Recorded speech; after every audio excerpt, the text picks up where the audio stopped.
Wednesday night, June 3rd, 2020. We've been on the topic of Humrot. Last week, we took a little excursion to talk about Azharot a little bit. Before that, we were looking at Teshubot from Hakham Obadiah Yosef.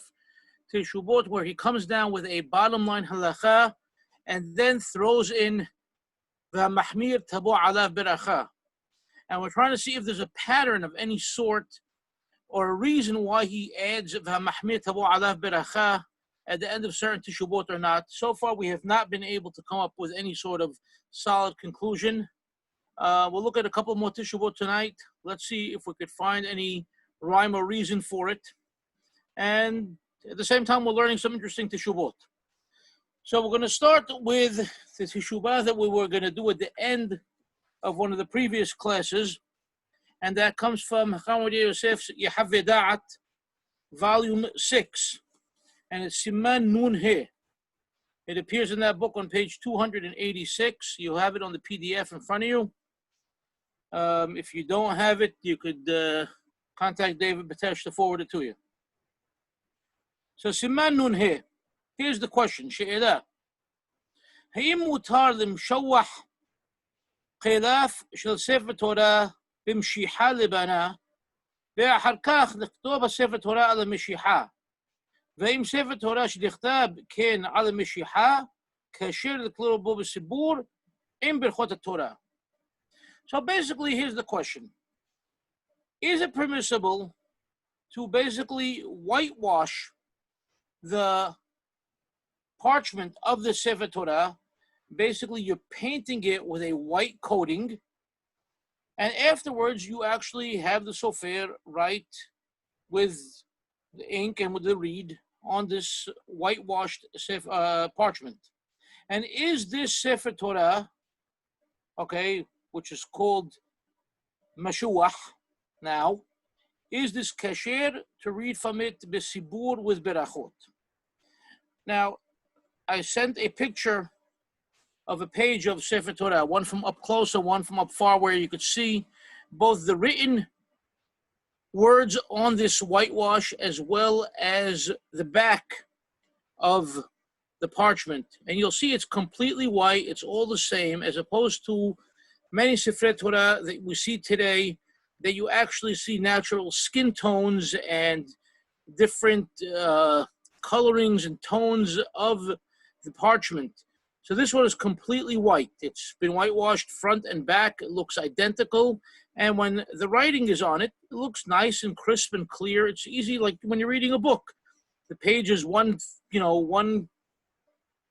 crisp white color, and you're reading the black lettering off of it. So I don't know how clear that picture is, if you could tell that from the two pictures of the Sefer Torah, but that's the type of Sefer Torah I sent you a picture of now. And I would say in the 70s, even in the early 80s, it was very common to see Sefer Torah like this coming from Israel. And many people in the community used Sepharim like this. All our synagogues had them. When people wanted to buy a Sefer Torah, it was also less expensive to buy a Sefer Torah like that for whatever reason. I guess it was easy to write on, possibly. I don't know. But in any case, they were commonly used. Nowadays, we hardly see them. Now, keep in mind, this volume of Yahaveh Da'at, okay, volume 6, came out in what year? Year Lahabot Ish, so Tafshin, Lamed, He, Ve. So this came out all in the early 80s, okay? We won't give you an exact year over here. This came out 82. Okay, so this came out in 1982. Keep this in mind, thinking now, what's happened to our Sefer Torah that we were using? Here's the Teshuvah. Hine, בשאלות שובות, פנים מאירות חלק ג' סימן ל"ב העלה בנדון זה. שאין המשיחה חוססת בין הכתיבה לקלף, משום שכל לנאותו אינו חוסס. So Hakham Obadiah Yosef starts, he tells us this question has been answered before in a volume of responsa called Penim Me'irot, and the author over there says that this mishiha, this whitewashing of the parchment, is not a hasisa. It does not constitute any sort of interruption between the actual writing and the parchment, because this is something to enhance the Torah. So therefore it's okay. והוסיף, שמזווה מן המובחר לכתוב כן משום זה אלי וענווהו. And he goes one step further and he says, it's in fact preferable to write on such a Sefer Torah because you are beautifying the mizvah.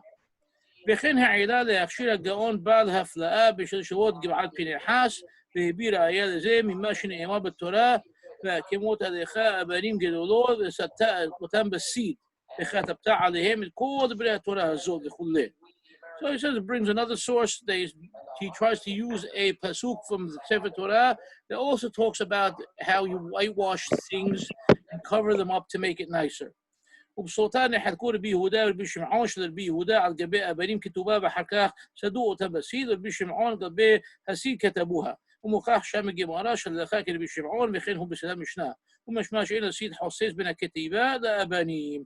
And therefore we understand from this Gemara Masechet Sotah that this seed, this it's like a plaster, is not considered a hasisa. It's not considered an interruption between the writing and the stones. And therefore this would be the same law when it comes to the Sefer Torah. אולם בספר קייסת הסופר ובלשכת הסופר שם הביא דברי המהרי מינס שהכשיר בזה ושהכין פסק הפנים מאירות. אבל בספר בני יונה כתב לפסול בזה ודחה הראיה מסוטה. תשאלי הטעם שבלבד כתיבה בכך. So after he brings us a group of Hachamim that allowed it, as well as a book that really deals with issues of writing Torah, Tefillin, Mezuzot, Megillot, things like that. Okay, then he brings us another book, okay, and he just tosses it out. He says, no, sorry, it's not a good comparison, and this does not apply to our Sefer Torah, and it would not be good. והסכים בלשכת הסופר לדבריו שיש להחמיר בזה, and you have to be stringent, and you cannot do this.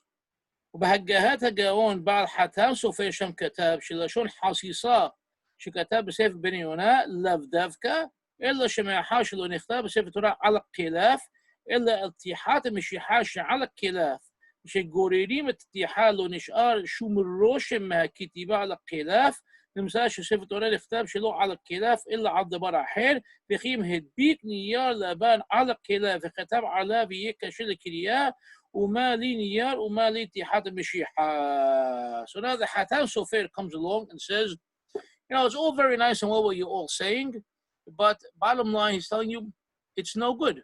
You're supposed to write the words of the Sefer Torah on the parchment itself. Now you came and you applied this white coating to the Torah, you wrote on it. It's as if you did not write on the parchment whatsoever, because you could come and you could scratch it all away, and now you have no more lettering whatsoever. So it's like you never wrote on the Sefer, you never wrote a Sefer Torah at all. You just wrote, you know, on paint, and therefore this is not a Sefer Torah that would be kasher. It's 100% NG. He doesn't want to even consider it a hasisa, an interruption. He considers that you're writing on something altogether different. You might as well take a piece of paper, stick it to the parchment, and write on that piece of paper. It's the same thing. That's what the Hatam Sofer is saying. Okay. Where am I here? Okay. Ulam. B'shelushuot zera emet. Remember, we read from zera emet the previous few classes. B'Ishmael Kohen, I told you, was one of the greatest Hachamim from Italy. Okay, it's 3 big volumes of She'elot Shuvot. So this is from volume 3, he's telling you. Nishal gam ken b'nidon didan. Be'eshib, shekevan she'mishiha hi liyapot ketab, because since this mishiha, since this whitewashing of the kelaf is done to enhance and to beautify the writing, betela hi legabeh kelaf, it is considered inferior as far as the kelaf is concerned. And it's like the types of things that they would place over rocks, stones, clay, to enhance the writing in the days of the Talmud. And they did not consider it as any sort of interruption. Like we mentioned above. Anything that beautifies is not considered a hasisa whatsoever. لمشوح سبع على لبان على القلاف لفني جدولهم موريم بين بوسي بي ومسفسف. And we have cases every day where the greatest, not the greatest, but all the sofrim, all the scribes do this in front of all the great hachamim, and nobody opens up their mouth and says anything wrong with it. ضد براف صريخ لحلك بين نيار الدبوك على جبهة كلاف شهو جوف الزار لمشيحة وسي شهم بترين لجبهة كلاف. And he disagrees with the Hakham Sofer. The Hakham Sofer is telling you there's no difference if you whitewash the kelaf, the parchment, or you stick a piece of paper to it. He's saying no, a piece of paper is a completely foreign object that is not part of the kelaf. You're actually writing on paper, and if you remove the paper, everything's still written on the paper. Whereas over here, this whitewash on the kelaf now becomes subpar, if anything, to the kelaf, and without the kelaf, you wouldn't be able to write onto that paint. Moshe כתב בגבעת פנחס. ואומנם גם בספר מלאכת שמיים הביא דברי הפנים מאירות וכתב לדחות טעמו דלה שייך בזה כל הנאותו אינו חוסס כי לא למראה עינו ישפוט האדם לקבוע מהו נוי בחפשי שמיים. So this other book, I don't know who the Hakham was, it's called Melechet Shamayim. He also quotes the Panim Me'irot, and he tries to push away and negate what the Panim Me'irot says, that it's for beautifying it. He says beauty is only in the eye of the beholder, and every person is going to come and say, well, this is more beautiful to me, this is more beautiful to me. You know, who is every person to say what's more beautiful and then decide what's correct for Melechet Shamayim, for the work of God, and what's incorrect. So no, it's out. He disagrees with the Panim Me'irot.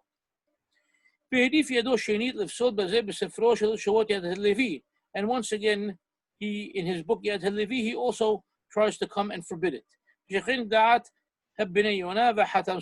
he sticks with the opinions of the Bnei Yonah and the Hakham Sofer that it's not applicable and can't be used. וכן כתב בשל תשובות תשובה מאהבה עין שם, וכן של תשובות למשה מרדכי מהדורת תנינה. כתב לפקפק על דברי הפנים מאירות שיחשיב בנדון דידן עין שם, וכן בשל תשובות תורה לשמה כתב לפסול בזה משום חסיסה, ואין לומר כל לנאותו אינו חוסס, שהרי שנינו ספרו זהב מבפנים פסול, מחוס משתנה כולו מכמו שיהיה פסול. So he's bringing a different thing. He's bringing a case of a shofar, where if they try to beautify the shofar by covering it with a plating of gold, okay, then it becomes pasul because it changes the sound. Because yeah, you beautified it, but you changed it, so it's no longer good. So he feels it's the same case over here with the Torah, because you did something that you thought you're beautifying it, but it's really not beautifying it, you're changing it, and therefore it's no good. I just want to double check something on that. Torah Lishma Siman Ramag. I want to make sure it's the same thing that I'm thinking of.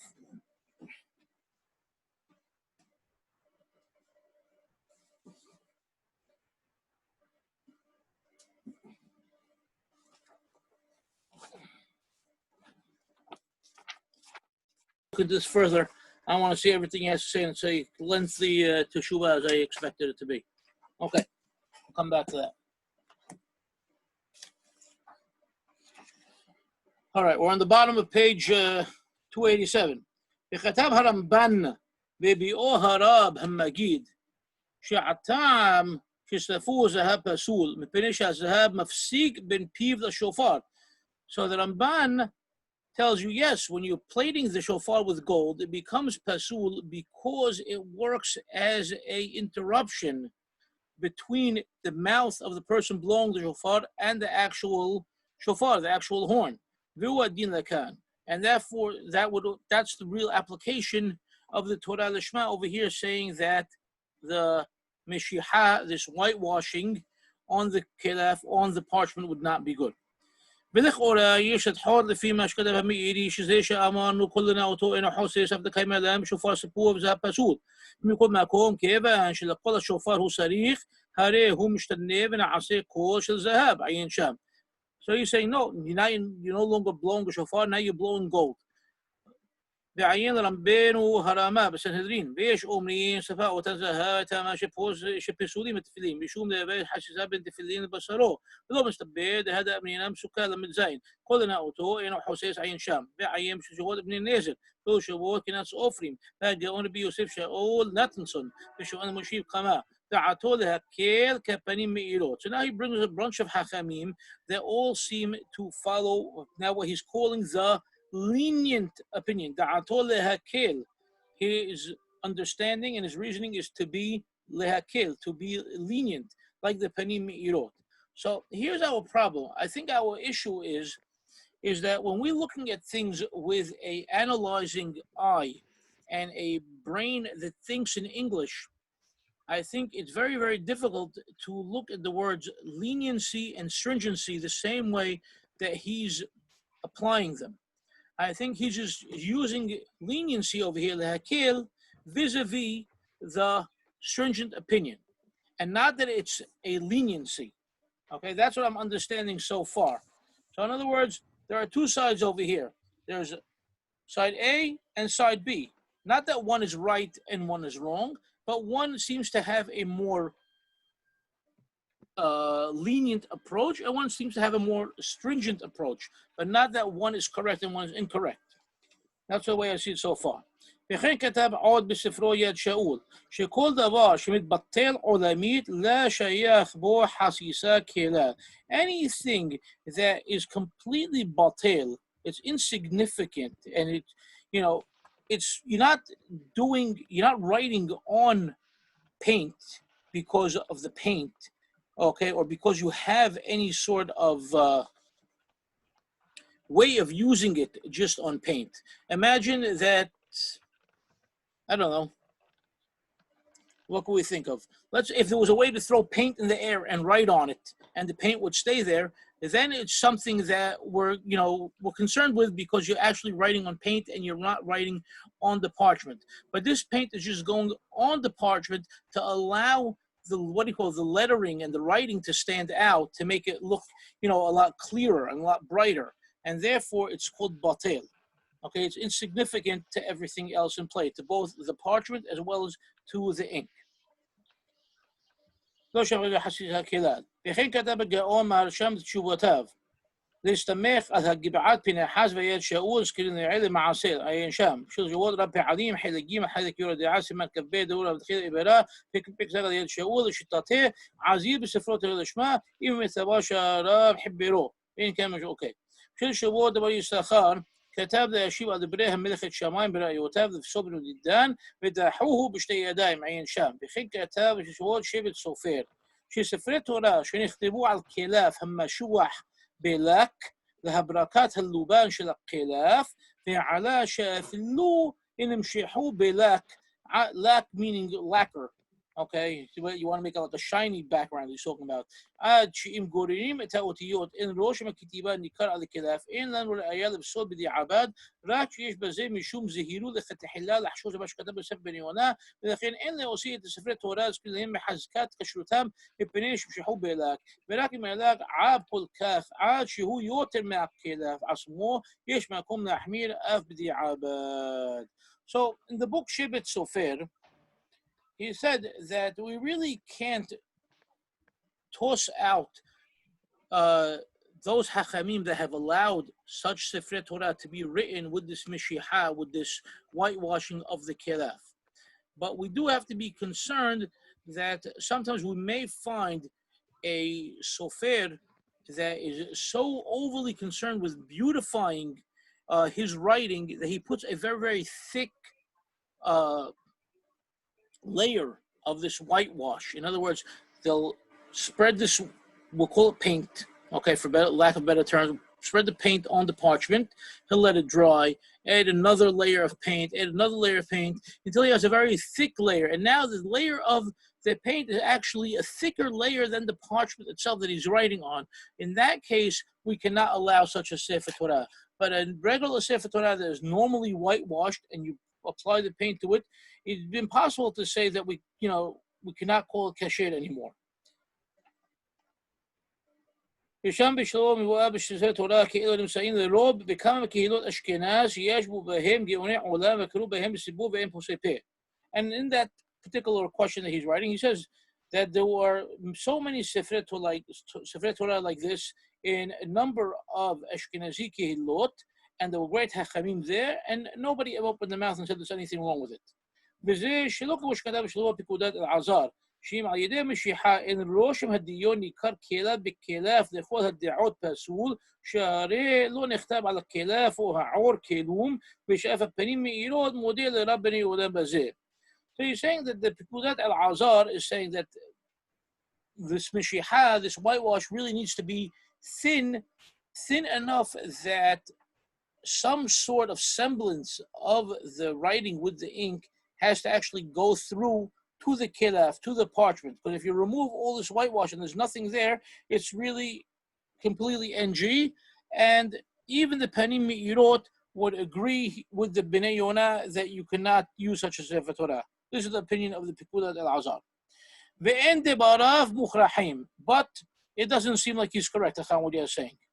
Ume'ahar shepashat hamenhag le'akel, and since the common practice is to be lenient, וכמו שהעידו הגאונים בעל זרע אמת ובעל שבט סופר, and as we have testimony from both זרע אמת and שבט סופר, נראה שאין להחמיר בזה.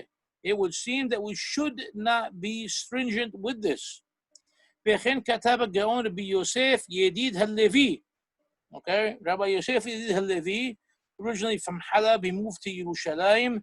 He was known to be a tremendous Hacham, a tremendous Hasid, a tremendous Mekubal, and he also tended to be on the Mahmir side in many things, by the way. But in his Yemei Yosef Batra, which happened to have been published here in Brooklyn, by the way, he said, no, Am Yisrael is using these Sefer Torah, they have things upon to which rely. Very important term. HaKabbalah, the tradition, the ma'aseh, and the action. Hem amudeh ha'hora'ah. They are the pillar of ruling. So in other words, if you don't know what to do, go and look. What's the tradition? And what is the action? What are the people doing? If you see there's a tradition in people's hands and they are doing that tradition, that is the Amud Hora'ah. That is your pillar of ruling. You don't have to look anyplace else. וכמו שכתב הרמב"ם, וכן כתב ששורות מהרית, ותחילה יש לנהוג כמו שכתב השערי תשובה, שאחר שהביא להלכה דברי הפנים מאירות סיים, שיש להעביר על המשיחה מטלית לבנה ולקנח היטב על הקלף, שאז מה שאין מודבק בקלף יסור על ידי הקינוח. ומה שנשאר מודבק מהמשיחה לקלף נעשה גוש אחד עם הקלף ואינו חוסס. Says, to be careful, there's an opinion brought by the Sha'arei Teshuvah. When you get a Sefer Torah that has this whitewashed parchment on it, so give it a once over. Take a cloth, a white cloth, go over it, the entire Sefer Torah, to remove any remnants of this paint that may still be around, and therefore you know there's nothing being hoses, there's nothing interrupting at any point in the Sefer Torah when you're reading or when you're touching or when you're doing or anything at all, and nothing is stuck, there that doesn't belong there, and you'll see all the letters are still crisp and clear and the way they're supposed to be and properly, and therefore you have no problem whatsoever. Ve'eno hoses is not considered interruption whatsoever.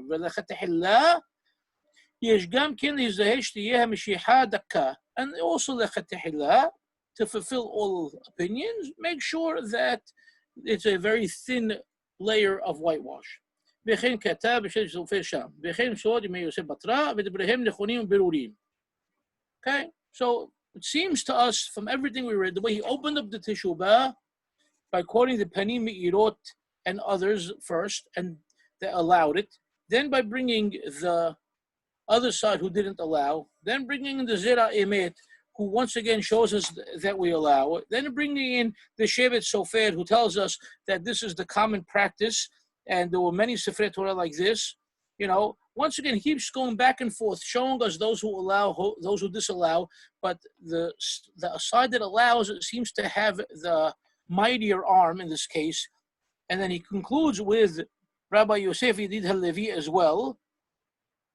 So we would think we have no question whatsoever, especially with these last few lines. He says, okay, you want to be mahmir in any sense, or you want to be careful rather, you know, give it a once-over with a cloth to make sure everything is okay and there's nothing hanging around. Now he gives us this second closing, if you will. Ulam, kol ze le'anyan sefer Torah, sheyesh lanu l'saref shittat harambam b'shelot shavot pe'er hador. This is very interesting. All of a sudden, he remembers, not that he forgot beforehand, don't take me the wrong way, but this is something that if one of us were writing a Teshuvah possibly, we would want to bring Harambam earlier on. But he says, everything we said applies to a Sefer Torah, because at this point we can now come and include the opinion of Harambam. What does Harambam say? Not in the Mishneh Torah, but in his responsa, and specifically saying in responsa Pe'er Hador, Shimatir lebarech. Now listen to this carefully. Shimatir lebarech berchot Torah al Sefer Torah she'eno kasher k'halacha. Harambam even allows a person to make berchot Torah on a Sefer Torah that is not kasher. V'shechin da'at ge'onei olam lahalacha al-ma'aseh. And this is the opinion of other ge'onim.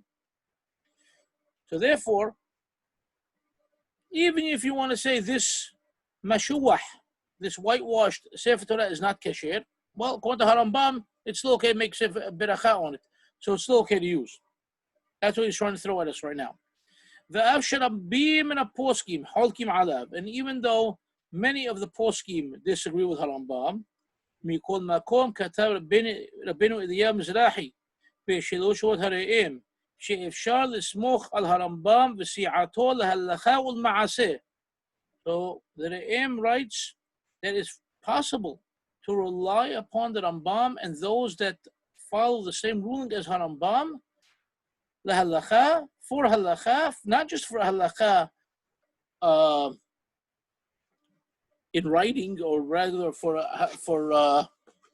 halacha that you would read in a law book, but halacha lima'aseh, practical halacha. וכן כתב בשלוש שבועות זקן אהרון. וכבר הארכתי בזה בשלוש שבועות יחווה דעת חלקה. וראה עוד לעיל בסימן נ"ד וכמה בסוף סימן נ"ו. אבל לגבי תפילין נכון מאוד לחוש דברי האוסרים לכתוב על קלף משוח והמחמיר יישא ברכה מאת אדוני. So everything is fine and well for Sefer Torah. He's adding us to Harambam. Then he comes and he says, it's all good and well. He says, tefillin, but regarding tefillin, it's very proper, okay? It's very correct. Nachon me'od, lahush ledebrei ha'osri, okay? To be concerned with those hachamim that do forbid it. Forbid what? That forbid writing on kelaf mashuah, on this whitewashed parchment. The mahmir, and he that is mahmir, yisa beracha me'et Adonai. He will lift upon himself all the berachot from Hashem. So this is the teshubah that we're dealing with. So, is such a Sefer Torah usable? Is it not usable? Is it acceptable? Is it not acceptable? Did a teshubah like this open up people's eyes to say, you know what? We have this Torah, we've been using it. He says it's okay, but there are others out there who don't say it's okay. Maybe we should just put them in the back of the hechal and stop using them. Maybe we'll send it down to the kids' binyan. Maybe in a couple of years we don't have to use them at all anymore. They just disappear. What do you think? I'd like to hear some opinions. Anybody? I see we have Yosef Zarnichian with us tonight. So, Yosef, if you could unmute yourself and Sorry, what was it? What was his reasoning? His reasoning for what, Abe? For the Sefer Torah being kosher.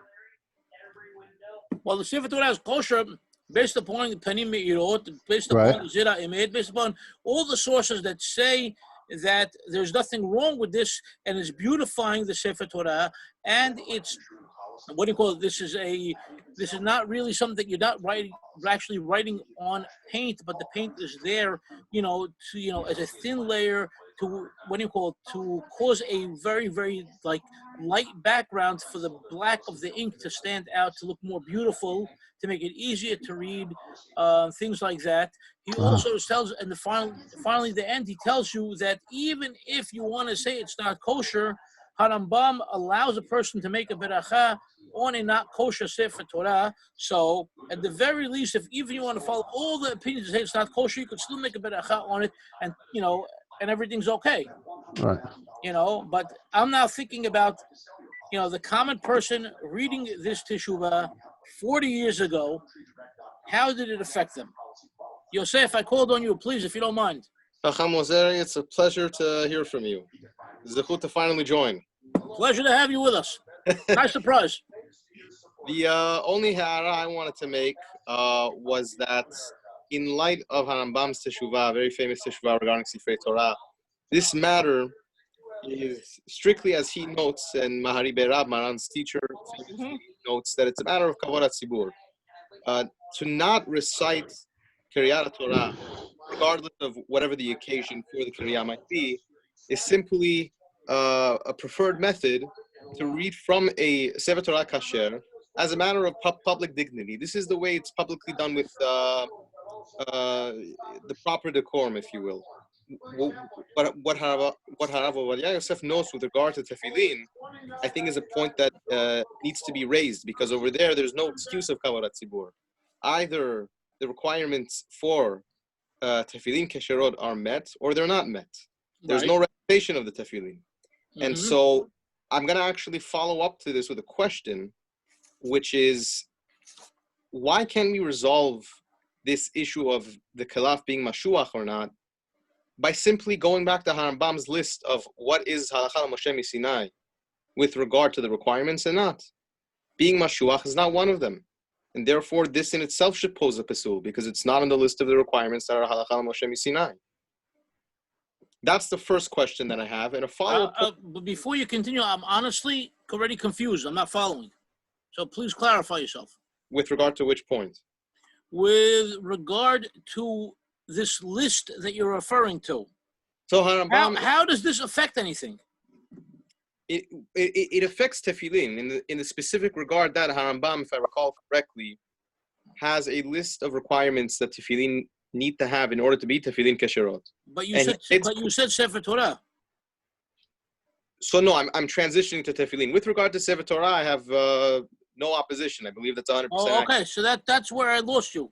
Because you said Sefer Torah. So yeah, no, mechila. I'm separating the two inyanim. Okay. So with regard to tefillin, no, that would be my question. And the second point I wanted to make with tefillin is also, what does the Chacham think regarding the variant girsaot that we now have? There's a famous discussion in the Bet Yosef about defining kilaf, whether it's the portion of the hide that is closest to the flesh or the upper. I haven't read enough into it. I'm aware of what you're referring to. I can't make a comment on something I don't know enough about. Okay. So, I'm sorry. No worries. I was just curious. No, I don't have an opinion. I don't know enough. Fair point. Anybody else? Isaac, Mark, anybody? Well, on Sephardic, we use the Mashuach one in the kids' minyan. Right. You got pushed to kids' minyan. I was looking at you when I said kids' minyan, by the way. All right. But I knew that I knew that's something that you basically grew up with in kids' minyan over there. Exactly. I know. That's why I was looking at your face when I said it. You didn't need to be a sofer to tell that it was a Mashuach Sefer Torah. I'm sorry, say that? You didn't need to be a sofer to tell that it was Mashuach. Well, listen, as a kid, I don't know how much you would know or not know. As a kid, I didn't know anything about Mashuach and not Mashuach. We had Sefrei Torah that were whiter than others. That's all we knew. Right. You know? You had white ones, you had brown ones, you had two-tone ones, all different ones. But the whitewashed ones basically got Is that the one you? Is that the one you started to sent? get thrown to the kids. Is that the one you sent on the WhatsApp? The picture of? Yeah, Both of them? Oh, it's the same. it's the same. It's the same one. Oh, okay. It's the same one. I don't know how clear the picture came out that you could see. Yeah, the it came out clear. But you notice that, what do you call that? It's all the same color. Whereas Sefrei Torah today, you see different tones in the parchment. That's what I was trying to show up on those pictures. I don't know if it came out clear or not. I'm looking now. Anybody else with any comments on this? Mark, I'm sure you have something. No, I'm just question. I really questioned.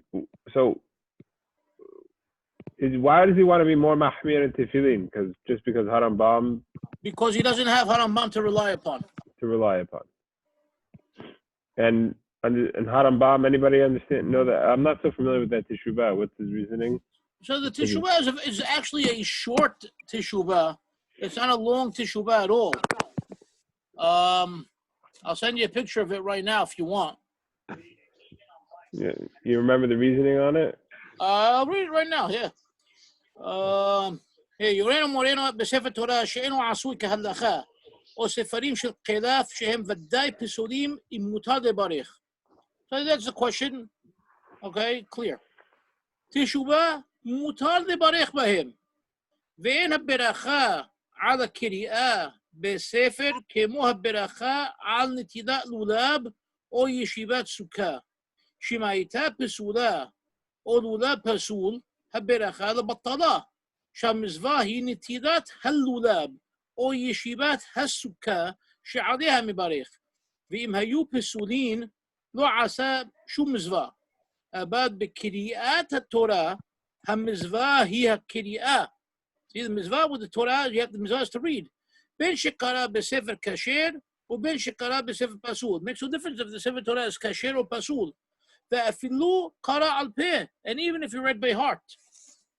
Asma shel kiriya hi mizvah. The sense of reading is the mizvah. She'adeha anu barchim, and we are making the beracha upon that issue of reading. Halo ter'eh, shim kara b'shachar kodem yishitpallel משנה או תלמוד או מדרש מברך ואחר כך קורא או דורש. הלמדת שההגיה בתורה היא המצווה שעליה מברכין. So he tells you right there. Hello today. You see, שאם קרא בשחר, okay, you read in the morning, קודם שיתפלל. Right? Before you read. משנה או תלמוד או מדרש, מברך. Right? You make the beracha of learning Torah, correct? Yes? No? Somebody there? Yeah. Or doresh. That's when you would read Torah or doresh Torah. Halamata shahagaya b'Torah hiya mizvah. From there you learn that the mizvah, there is the studying and the teaching and the reading of the Torah. Sha'aliyah m'barechin. Right? Every morning we make beracha. וזהו ההפרש שלא הרגישו בו רוב חכמי המזרח. And this is the issue that many Hachamim did not feel, that did not realize that difference. ודימו שהמברך וקורא בספר פסול שהוא ברכה לבטלה. And because they did not differentiate, they did not feel that reasoning and understand that reasoning, understand that difference, therefore they came and told you that a person reading in the Sefer Torah pasul is a ברכה לבטלה. And Harambam disagrees with them. ודווקא הדבר זה, هذا أمرינן, אין קוראים בחומשים פרק כבוד הציבור. וכי יש בעולם פסלונו כמו פסלונו בחומש, אפילו הוא ספר תורה חסרות, כזה. The rest of it has nothing to do with us right now. But his point was that every morning we make Birkot Torah, right? We finish Birkot Shahar, we do Birkot Torah, and those Birkot Torah apply to any Torah that we're going to study, that we're going to read, that we're going to teach, or what have you. So the same thing, you have a Sefer Torah, and make the Berachah. That seems to be the gist of his Teshuvah.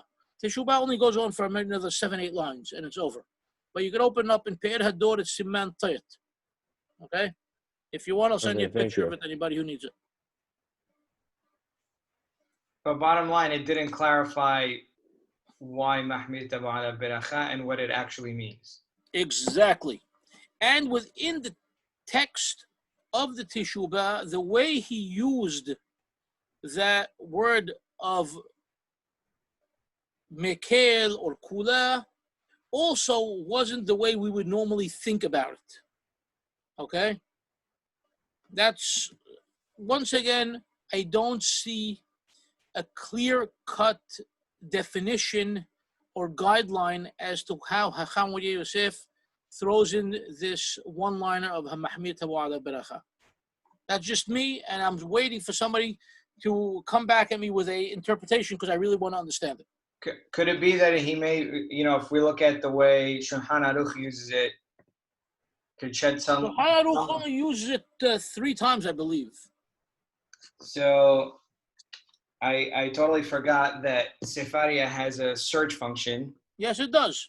And so I looked it up the other day, and there was like a ton of mifarsh.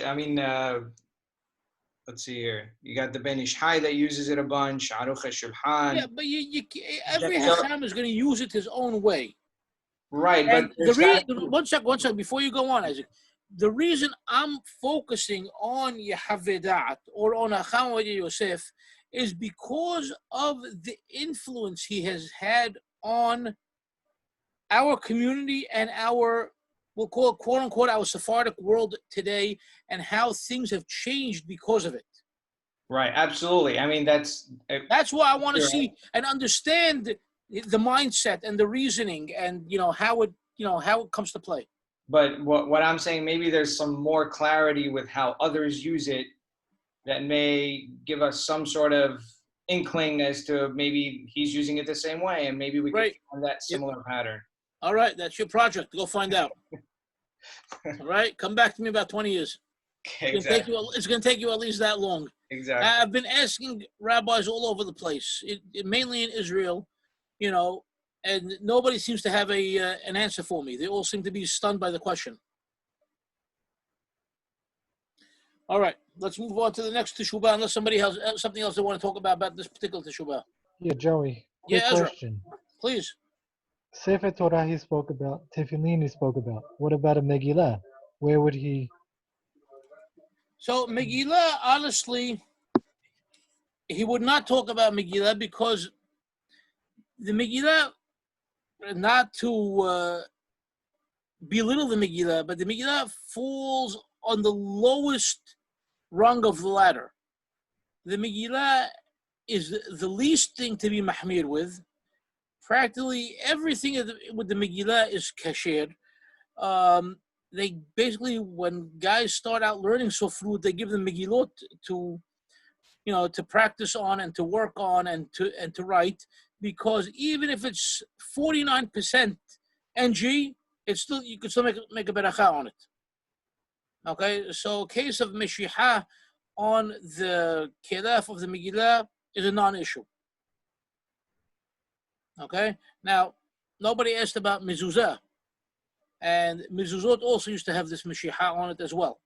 I've seen many of them, and many of us, if you remember, when we were kids, the Mezuzot were much smaller, if you remember them. Okay, if you ever opened them up and took them out, many of those Mezuzot were also whitewashed. So he doesn't bring it up in his question over here, but it was a very common practice even earlier on, let's say in the 50s and 60s. In any case, I happen to like the what you call the whitewashed Sifrei Torah. They are much easier to read from. I don't know if anybody looks at them anymore. Hey, Bidwak, I know you don't have any buyers or sellers of those, right? All right. Next question. I know the answer is no. You didn't have to answer me. I'm looking for the mute button. You don't have to find it. Yeah. You probably can't even find a sofer nowadays that will write one. I know. Okay, but that shows you the effect of a teshuvah like this, and throwing in that المحمير تبوا على بركة. All of a sudden, let's not use it anymore. Okay, in the 40 years from when that teshuvah was written or publicized rather to today, that's it. Changed the world of sofrut. Completely changed it. All right. Next teshuvah we're looking at, also from Yehaveh Da'at. This is going to be from Chelik Sheni, Volume 2 of Yehaveh Da'at. Siman Nun Gimel. It's on page 200. This one happens to do with, came out in 1978. And teshuvah is Ha'im Mutar Lateh B'Shabbat Ze Perachim Aseh B'Samim L'toch Argetal Sheish Bo Mayim Kedei Shelo Yichmoshu. Is it permissible on Shabbat to put a bouquet of flowers or fragrant twigs into a vase of water so they do not go bad? Okay? Somebody brings you flowers on Shabbat, can you put them in water? Somebody hands you a bunch of hadassim on Shabbat, can you put them into a pitcher of water, a vase of water, whatever the case may be? And we start. Harama b'haggaha katab.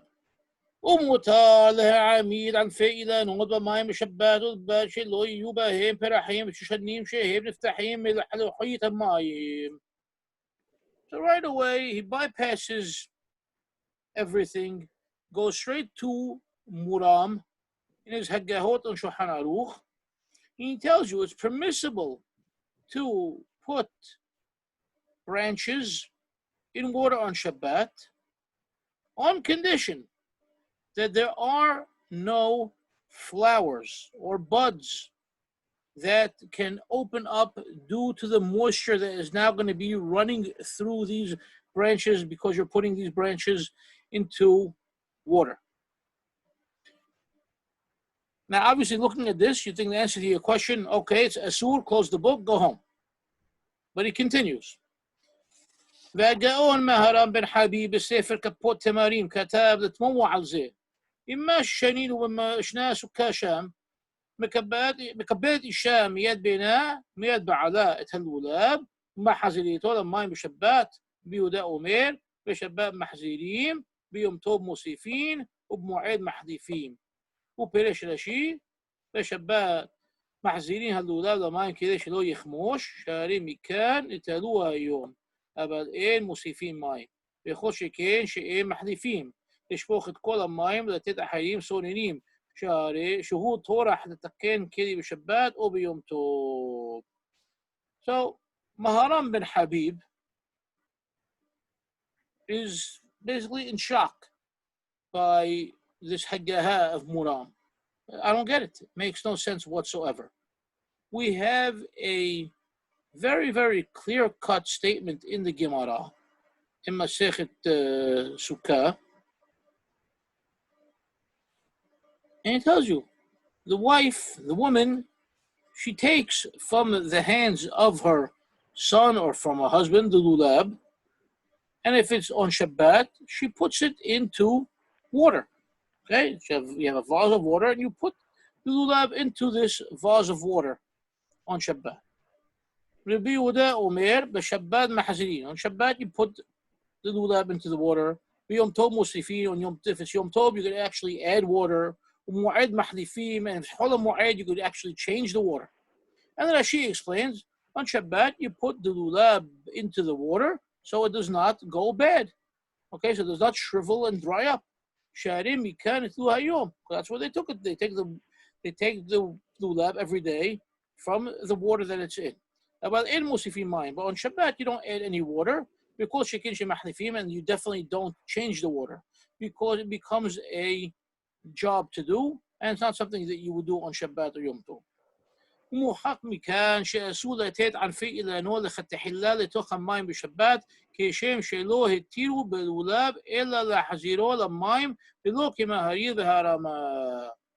So he's saying, now what he's saying over here, look, ומוכח מכאן, it's proven from here, he tells you, שאסור לתת ענפי אילנו לכתחילה לתוך המים בשבת. That לכתחילה, you cannot put branches of trees into the water on Shabbat. Same way they did not allow it with the lulab. But you could return it to water it was previously in. And so he disagrees with the verbiage of the Rama who's quoting Maharir. Adkan. וכן העיד הגאון רבי עקיבא איגר בהגאותיו לאור החיים שם. בסיים שלא מסע מי שהעיד החלק בזה שלהתיר להחזיר אבא לא להתנם לכתחילה ולא זכו בדברי לא זכר מדברי המהר"ם בן חביר ובספר תורס השבת נתקה לפרט דברי הרמה על פי המשנה. לא התיר הרמה אלא להחזיר ענפי אילנות ומים שהיו בהם כבור. וכן כתב בספר מנורת טהורה. וכן פסק כחיי אדם. מותר להעמיד בשבת ענפי אילנות שהותקנו מאתמול לתוך המים ובלבד שלא יהיו בהם פרחים שנים שנפתחים על ידי המים ודווקא כשעמדו כבר מאתמול המים. אבל אם לא עמדו מאתמול לא ייתן לכתחילה וגם אסור להוסיף מים מכל שכן להחליף המים יום טוב מוסיפים בחול המועד מחליפים עד כאן. Okay? So what does he quote over here now? He quotes the Hayy Adam. Hayy Adam, we know, very, very common book of popular halakha in the Ashkenazi communities. And he tells you, mutar, it's permissible, la'amid b'shabbat anfi ilanot. It's permissible to place branches on Shabbat, okay, in water that was prepared from the day before. Okay?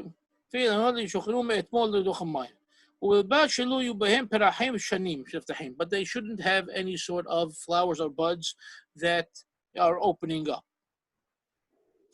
because of the water. And we're talking specifically if these were already in the water prior to Shabbat. So they were there prior to Shabbat, you took them out for whatever reason, and now you want to come and return them. But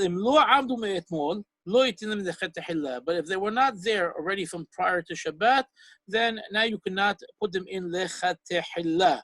And it's also forbidden to add water to it. And you cannot change the water. Okay? Basically like we read before. On Yom Tov you would add, you could change the water. But this is not what Harama told us above, if we look carefully. ואף על פי שסיים הרמה ועיין בסימן תרנה ושם ההלכה כדבר רבי יהודה בשנה. מכל מקום פשט דבריו דראה שמסכים להלכה כמהריל שמותר להעמיד ענפי אילנות אף לכתחילה ואפשר למחלק בין דין הלולה וענפי אילנות. וכן מבואה בפרי מגדים. והווה יודע שממה שסתם הרמה משמע שאף שלא היו במים מותר לתרם לכתחילה במים שבת. ומה שפרש רש"י מחזירים שהרים מכאן נטלוהו היום לאו דווקא אלא הוא הדין לכתחילה ורק לשאוב מים מכלי לכלי אסור משום טורח עד כאן. וכן כתב בשולחן ערוך גרז שמותר להעמיד ענפי אילנות בכלי שהיו בו מים ורק צריך להיזהר לבל ייתן מים לתוך הכלי כדי להעמיד בו ענפי אילנות עד כאן. וכן דעת העגלי טל. וכן כתב מרן בן חביב שם בדהרמה. So he basically went back and forth saying the same thing over and over and over again. No great hiddush over here for any of us. We're clear on all this? Any questions so far, just so I know? Okay, so we're going to continue. Ulam, בשאלות שובות, הרשב"א חלק ד' נשאל במה שהורה אחד מן החברים שיש לאסור להשקות מים לירק תלוש כדי שלא יחמוש, והביא ראיה מהמשנה הנזכרת לעיל, שלא התירו אלא להחזיר הלולב למים בשבת ולא לתנו למים לכתחילה בשבת. So in the Teshuvah of Harashba, He's asked about, is it forbidden to basically to water any sort of vegetation that has already been removed from the ground, okay, but you don't want it to dry up, to frizzle out, or anything like that. And he wants to bring proof from the Mishnah, but the Mishnah that we talked about with the lulab is talking about something that was already in the water. The lulab was already in the water from beforehand. But now, let's say you picked flowers on Friday. You never had a chance to put them in water prior to Shabbat. And now Shabbat comes and you want to put them in water. Can you put them in water? This is basically what the question that's applied to the Rashba. Or you have, let's say, mint leaves or anything else. והשיב הרשב"א שאין דבריו נראים כי דווקא בלולב אסרו מפני שאינו ראוי לטלטלו בשבת אלא לצורך מזבח ומן הדין היה שלא להתיר לטלטלו אפילו ביום טוב ומבואר בירושלמי סוכה שם שלאחר שהניחו מידו לאחר מזוותו אסור לטלטלו ולכן רק משום הידון מזבח התירו לטלטלו לחזירו למים בשבת ולהוסיף מים יום טוב אבל ירק הראוי לאכילה באותו יום מותר להשקותו מים כדרך שמותר לטלטלו עד כאן. So get rid of the example that I gave about flowers. Let's look at the issue of mint that I mentioned. So he tells you over here, the issue of the lulab. Technically, on Shabbat, you're not allowed to use the lulab. So there's a problem over there. Even on Yom Tov, once you've used the lulab for mizvah, then technically you're not supposed to be touching the lulab either. But because you're going to need the lulab afterwards, okay, therefore they're allowing you to return it to the water. In our case over here, though, if you picked fresh herbs from the garden prior to Shabbat, you never had a chance to put them into water for whatever reason, or it never entered your mind to put them in water, and now it's Shabbat, and you want to put them in water, the Rashba is telling you you can put them in water on Shabbat because you want to use them at some point on Shabbat, okay? And the only way you're going to be able to use them is if they have that freshness to them. If they dried and shriveled, you're never going to use them. So it's not going to be something that you would want to do. And because it's something that you want to use later on, it becomes mutar to move them around and to whether it's moving them in and out of the water. ומעתה למדנו חילוק נכון וברור בדינו של הרמה שדווקא בלולב אסרו ליתנו למים לכתחילה בשבת מפני שאינו ראוי לטלטלו אבל ענפי אילנות המוכנים מערב שבת וראויים להריח בהם וכיוצא בזה מותר ליתנם אף לכתחילה למים בשבת הואיל וראויים לטלטלם. So Hakham Obadiah Yosef is now coming and saying, oh, so now it makes sense what the Rama is saying. The Rama is not just talking about any sort of branches. He must be talking about fragrant branches. He's talking about fragrant branches that you would want to smell them. And if they dry up, you're not going to enjoy the fragrance from them anymore. It becomes a rotten fragrance. And so therefore now you can take them and put them into water on Shabbat. Somebody wanted to say something? I thought somebody. All right, I guess joined on and I muted them and I threw them out. What was that? Someone came on, I threw them out. Oh, okay. I didn't get it. Okay. And by the okay. بعد أن فعل نوت المخرين معلوم شبات رأيون هريح بهم خيس بزي متل التنام أفتقد حلال لما شبات هو إذ رأيون التلام بصار كشيات هرم مهارم بالحبيب سيعته أدبره ماريب هرم. Okay. وماران شحان عروخ. Now he comes back to شحان عروخ. פסק כדברי הרשב"א שמותר להשקות ירק תלוש בשבת כדי שלא יחמוש. So the Shulchan Aruch rules like the Rashba that you can basically take this pulled herb from the ground and add it to water on Shabbat so it does not dry up. והגאון רבי יצחק טייב בספר ערך השולחן, who was one of the greatest Hachamim of Tunis, הוסיף לדייק כמדברי האורחות חיים והכל בו. וכן בשל שעות פעולת צדיק, what do you call it, the Yemenite, Okay. זכה לכוון לדברי הרשב"א, וחילק האמור בין ענפי אילנות ועשי בשמים לבין הלולב. And the Pe'ulat Sadiq, without even seeing the Rashba, came up with the same reasoning and understanding and ruling as the Rashba.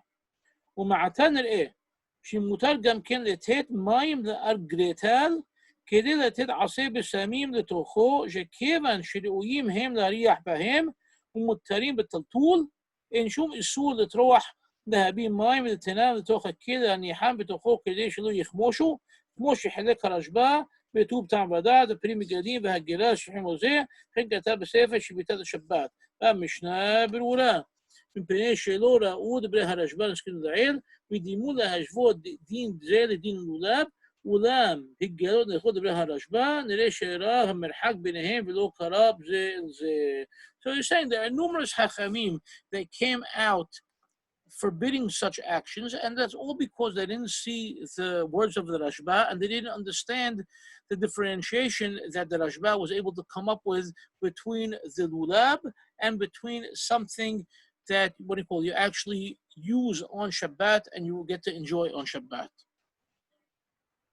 Are they osir the hazara or Yosef? Are they osir the hazara or are they osir only putting it lechatehla and water? It seems that the others are basically osir everything, but they all seem to be based upon muram, and muram tells you you can put the item on Shabbat as long as it doesn't have, though, anything that can grow. Right, but when muram is talking, is he talking about returning it to water or putting No, it it doesn't. putting it No, in water? no. From muram's lashon, it's not about returning. It's actually from just putting it for the first time, even. So they're taking that and they're saying you definitely can do that. And how about returning? Or they're not discussing returning. They're not discussing returning. Because once it was there, it was there. Okay, so they're all agreeing with the Mishnah. Sounds like. But Muram is telling you. Because the Mishnah says the woman returns. The woman correct? returns, yes. But over here, this is the putting for the first time. The case with Muram in Hilchot Shabbat, he's telling you, now you have branches, okay?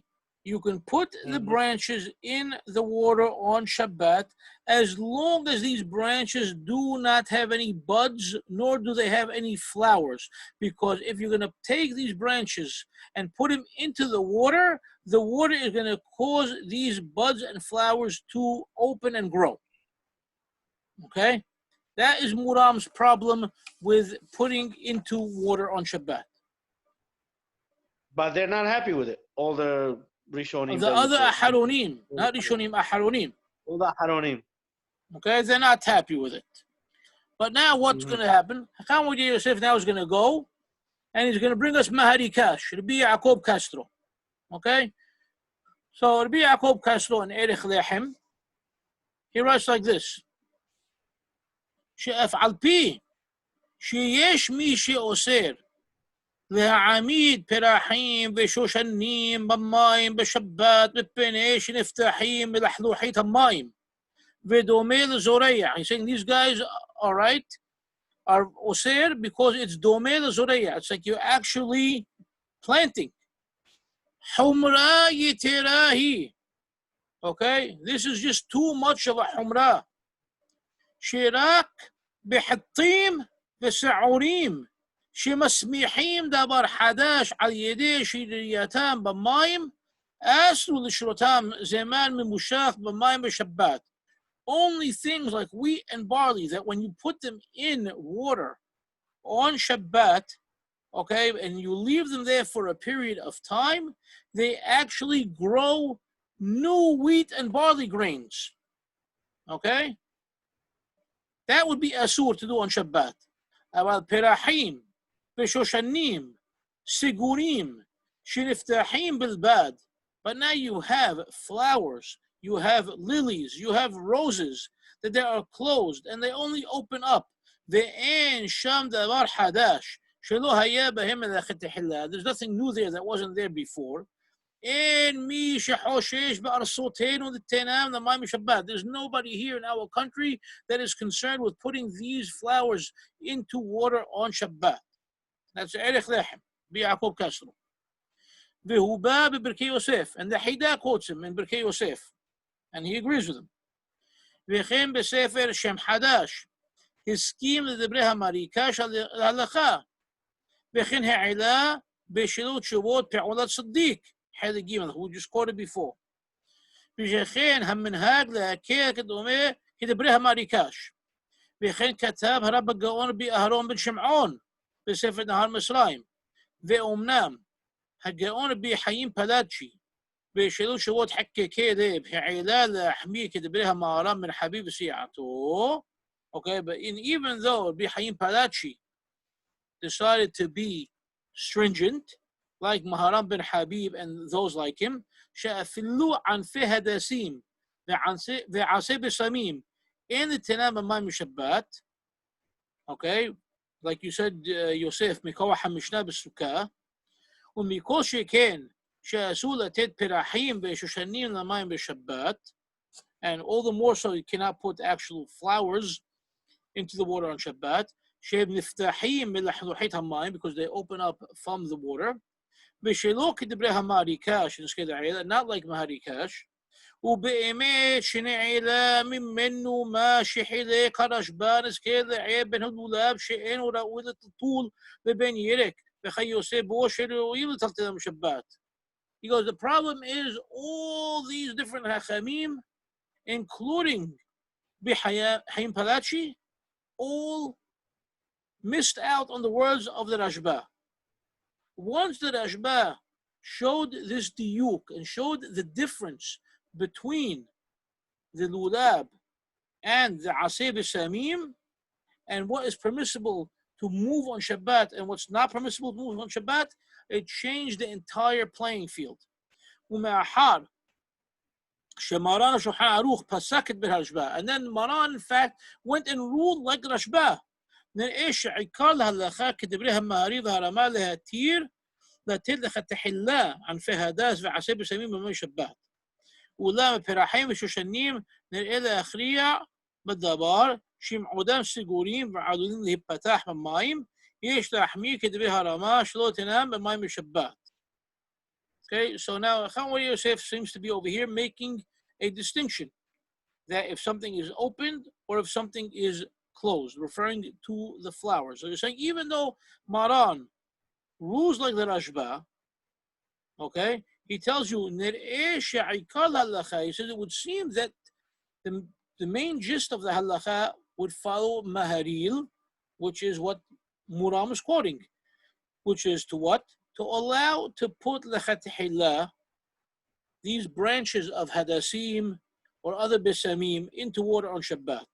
But when it comes to different types of flowers, okay, if they are still closed up and they are only going to open up because of the water, yesh lahmir. You should be mahmir like the words of the Ramah. Shelu litinam amayim Shabbat. Velo od. And not only that, illa sha'afilu hayu amayim me'er Shabbat be'siram al menad lariya behem. Even if they were in the water from before Shabbat, now you removed these branches or these, okay, or these flowers from the water, okay, to smell them on Shabbat. En la haziram b'Shabbat. You should not put them back on Shabbat. וכמו שכתב בפירוש המהר"ם בן חביב בספר כפות תמרים. Excuse me. Okay? Like Maharam bin Habib in his book Kapot Temarim, which is the first thing we quoted right after Muram, like somebody on the fourth line. וכן כתב בברכי יוסף, and ברכי יוסף. והגאון בעל ערוך לנר בספר ביקורי יעקב. וכן פסק משנה ברורה. וכן פסק בספר תל אורות אשכנזי. That's Rabbi Yehuda Ashkenazi, the author of Beit Obed and Beit Menucha. אבל בפרחים, בשושנים שנפתחו כל צורכם, but flowers that are completely open, יש להקל כדברי המריקש וסיעתו. those you could be lenient like Maharikash and those that are on the same page as Maharikash. So Hakham Obadiah Yosef now has taken this deen and split it up into different quote-unquote branches, okay? Something that was open, something that is about to open, something that doesn't have. He's breaking up in different ways. He's taking different kulot and humrot from different sides. So let's look at his sikum now. Asib samim ve'anfe adasim. Okay, we'll talk about fragrant branches and we'll call them herbs, spices, if you will. Mutar l'tinam b'shabbat af l'chatahillah l'tocha argatal sheish bo mayim. So l'chatahillah, even you could put them into a pitcher of water, into a vase on Shabbat. V'gam mutar l'tit mayim l'tocha argatal. And you could even add water on Shabbat. No, I'm sorry. Rather, you could take a vase, fill it up with water, and then put these fragrant branches into it on Shabbat. And you could even add water, obviously, on Shabbat. About pirahim ve'shoshanim shenisenehem sigurim v'alini patah b'mayim. But if you have branches or flowers that are still budding but not open, and they will only open up once you put them into the water, it's not proper. It's improper to put them the chatahillah on Shabbat into the pitcher of water, into the vase of water. Even if you took them out to sniff them, you should not return it to the water. But if these flowers already opened up, you can put them into the vase of water on Shabbat. And somebody who is mahmir with flowers, even flowers that are already fully open, تبو على بركة. Explain that to me, somebody, please. Anybody? Can't explain it. I'm lost. He said what he had to say. He finished the teshubah showing how he's splitting things up into 3 different contents and 3 different criteria. He came into his sikum with the same thing, and then boom, whammy, throws you out. And if you want to be even more mahmir and not even do with the open flowers, tabu ala barakah. From where? Why?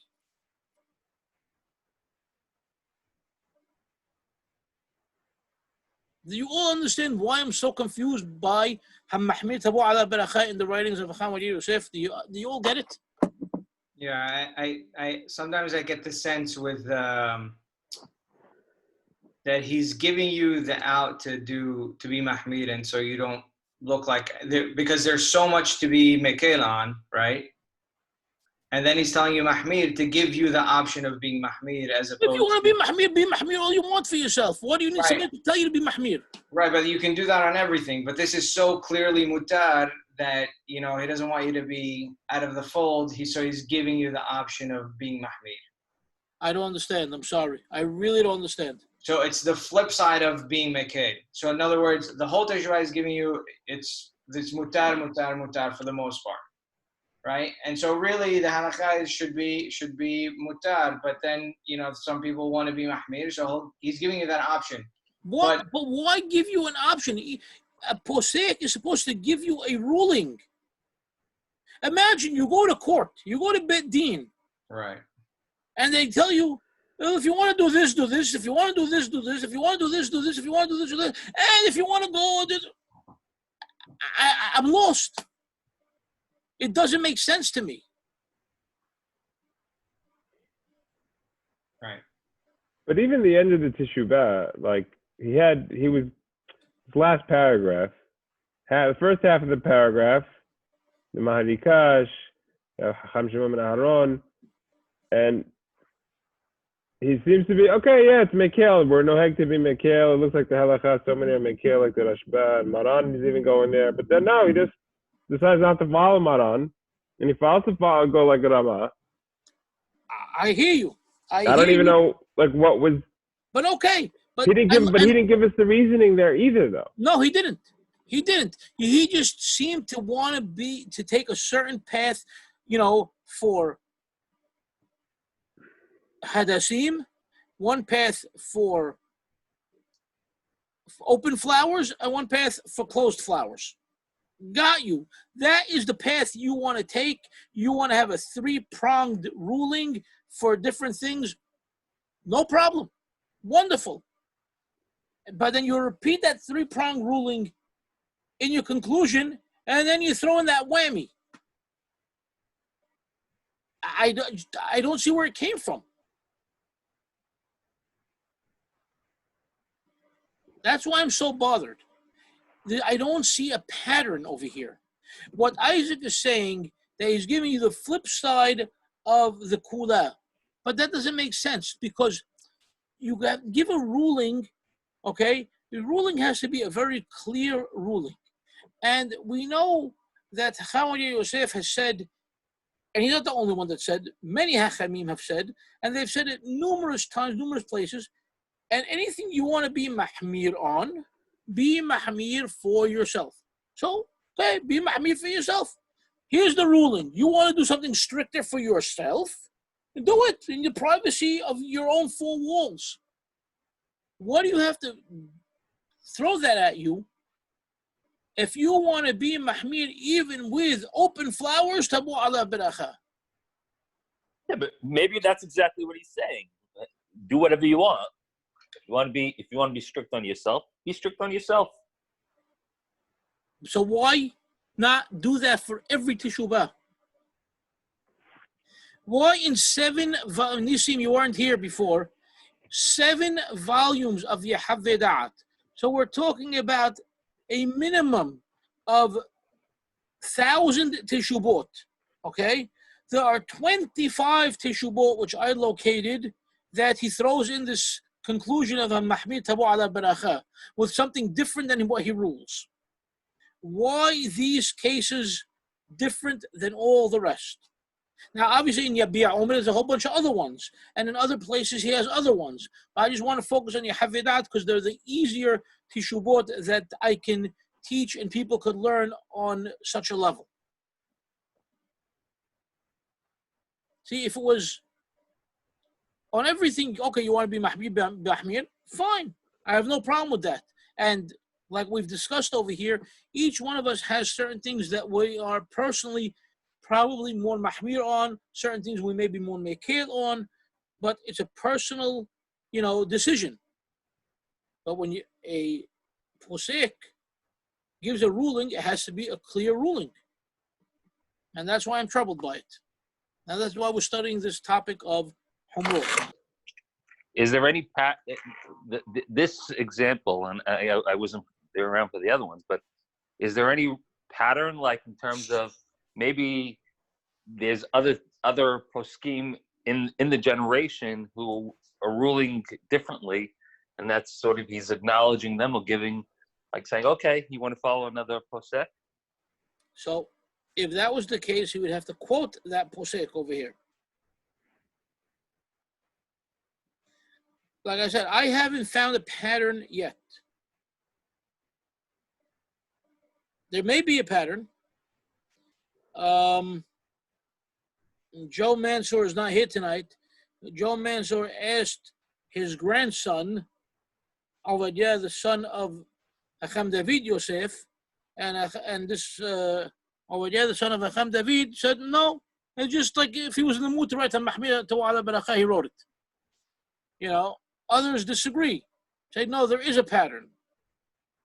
Others say no, he wrote these things when he wanted to acknowledge, the more mahmir opinion of certain Rishonim. But over here we didn't see Rishonim. So, I don't know. This is where I stand with these teshubot. This is where I'm confused by them. And I'm looking for somebody's help. So this is definitely long, but in the Beit Yosef, they're talking about some halachot niddah.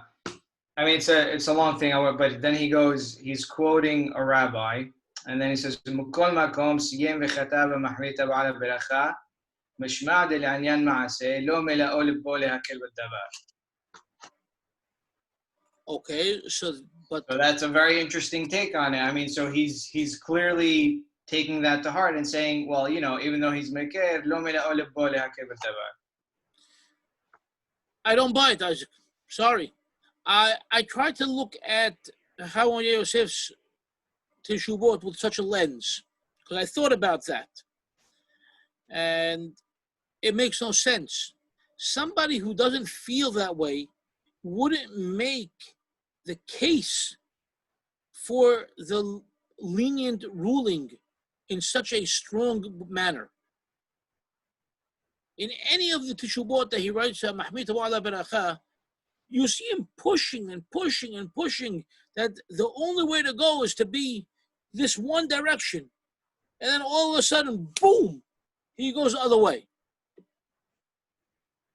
Somebody wants to be, see, any posek, okay, when they're asked a question, and this is a normal thing for you, you know, this is a normal way of human beings, that when you're asked a question, you basically have already formulated in your mind, you know, which way you want to answer it, what direction you want to take, what path you want to choose, you know, and how you're going to go and, you know, create that path and build it for yourself. So if a posek wants to answer something a certain way, he's going to look for the sources, you know, to make him answer in a certain way.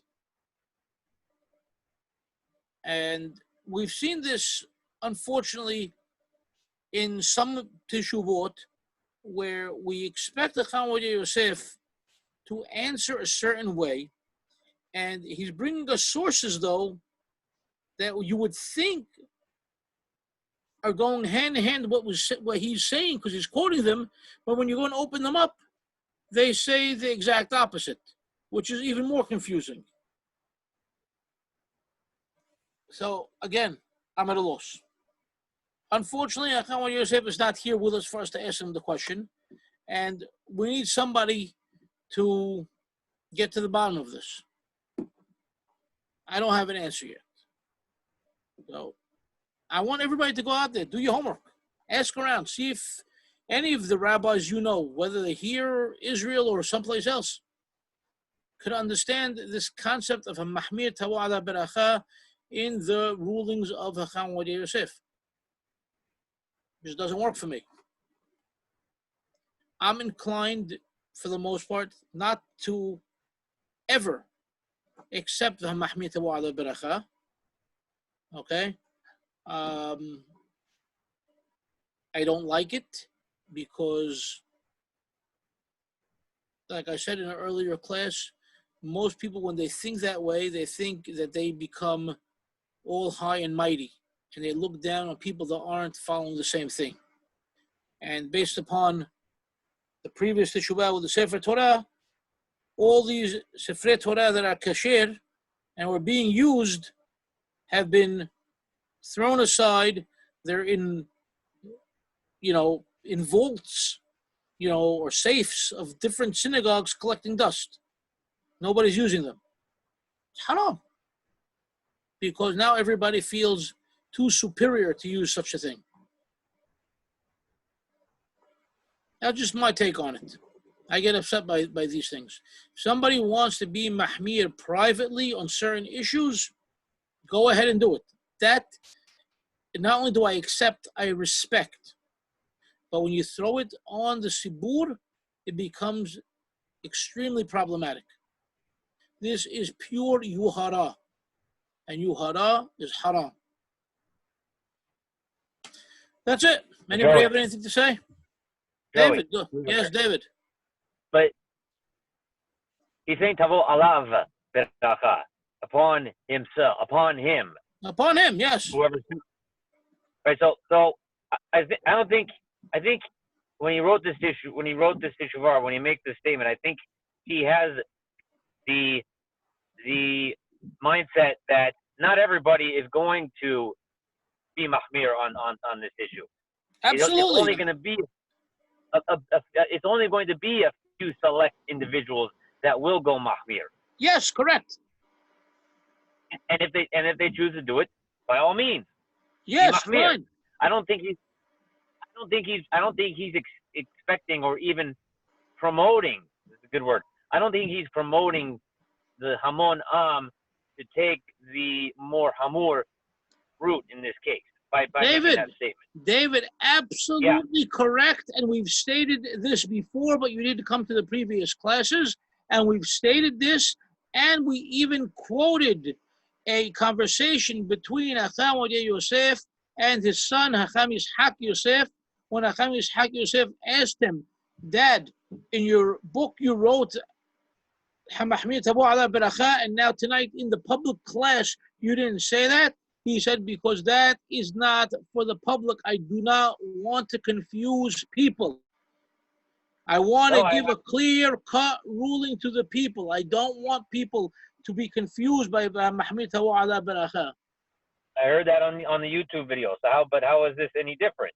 You're saying because it's the same thing. So what's the question then? He's not expecting everyone to be mahmir upon the No. David, you're not understanding. He's not expecting, not at all. But what happens is when you have a whole bunch of people reading, Hakham Obadiah Yosef said, oh, then maybe I should be mahmir. And then all of a sudden, you get 90 guys out of that 100 that after, not tomorrow or the next day, but after a year or two of seeing this guy starts to become mahmir, and this guy becomes mahmir, and this guy becomes mahmir, I better become mahmir now also. And now, 10 years later, you have 90 guys mahmir, 10 guys are not mahmir, the 90 guys are looking down on the 10 guys now. What's wrong with you guys? You don't want the berachah that Hakham Obadiah Yosef said you're going to get? What's wrong with you? That's what's going on now. But looking down upon the people has nothing to do with the individual, the Chacham that wrote the Teshuvah. People not at all. Of course not. Misinterpreting. It's a result of writing it. Right. It's a result. This is human nature. I'm not blaming Hakham Obadiah Yosef or any other Hakham. Right. Absolutely not. What I'm showing you is how things are read, how things are interpreted, how things come into play, how they affect human beings. And unfortunately, the 90 people that you're talking about only read the Sikkum. They didn't even read the Teshuvah itself. Most probably. Yeah. I hear you. Okay. And that's it.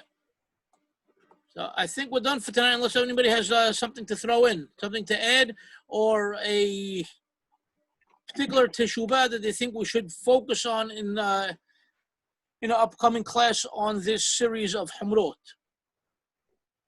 I also just wonder, Hakham, as to, let's say it was a cultural thing that's been happening in the Jewish world when he was writing the teshuvot, up until today. We still haven't seen a pattern as to why these teshuvot, like any of them, I can't see a pattern either. So even if he was influenced by other rabbis at the time or other poskim that were taking a more mahmir approach, or he's trying to appeal to the masses, I still don't understand the methodology, like you said. I don't know. I don't know either. As far as what you started with a pattern, it's hard to say.